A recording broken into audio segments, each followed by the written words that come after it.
Just as it did in biblical times, the Spirit stirs things up when it seizes us in its manifestation as amor. We're obsessed with her. Just as I am currently obsessed, I've told you, I'm in this amor seizure right now. Even as I'm talking now, I'm thinking of her constantly. I feel her presence with me always. So this is a possession, an all-consuming possession, amor.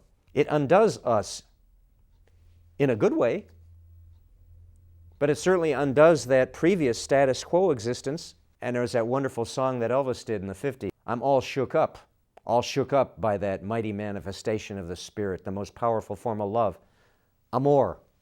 And here we have Joni Mitchell with her line, I'm just another silly girl when love makes a fool of me. Many of our family and friends, when they see us in this seizure of the Spirit manifesting itself as amor, in this crazy, out-of-control tumble where we're all shook up, they see us in this silly, giddy place, not quite that prudent, rational person that we had been before we were seized by her, seized by amor. They see us as the fool,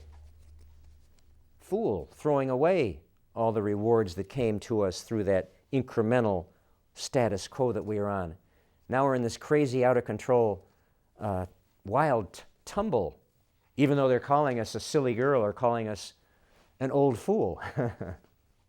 It's our job as shamans to trust that source, to trust that wild, elemental force that fills the rest of the community, the ordinary community, that 11th hour community on the shore, that fills them with fear and trembling.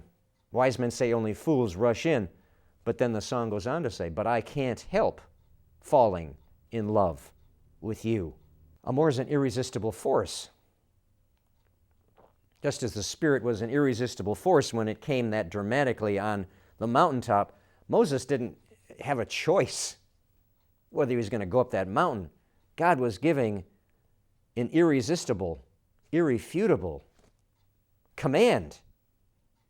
Come up here now, Moses, and meet with me in my cabaret, in this place of most special entertainment, in this highest and most powerful charged force field. Same with us. It's an irresistible, irrefutable force, and there's no way to deny that invitation, to run away from that seizure. Many of these Old Testament, these biblical prophets we read about, they tried to run away from that call of the source. Always in vain. You can't run away from your destiny if the Spirit taps you on the shoulder. If amor enshrouds you in that seizure, all you can do is surrender to it wholeheartedly and boldly and guzzle it for all it has to offer.